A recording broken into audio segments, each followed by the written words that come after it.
Tu vas voir dans cette petite vidéo comment calculer une expression qui contient des parenthèses. Avant tout, un petit rappel. Si tu dois calculer cette expression, il faut commencer par la multiplication. 1 plus 2 fois 3 nous donne 1 plus 6 qui est égal à 7.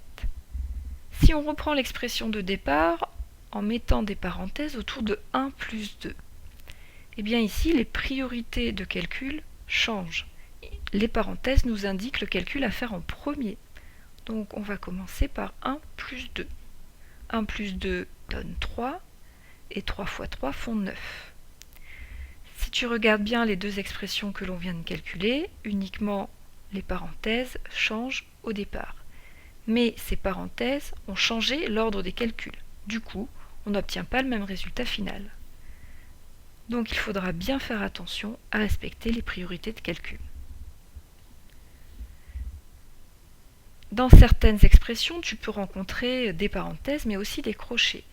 Ces crochets ont la même signification que des parenthèses, mais ça rend l'expression en général plus lisible.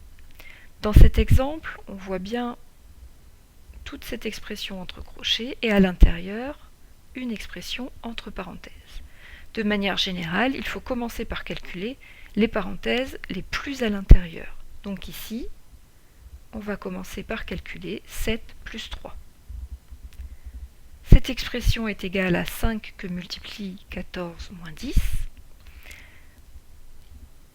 Le calcul à faire en premier ici est le calcul entre crochets. 14 moins 10, ça fait 4. Donc on obtient 5 fois 4 et 5 fois 4 donne 20. Il faut retenir de cette petite vidéo qu'il faut toujours commencer par les calculs entre parenthèses ou entre crochets.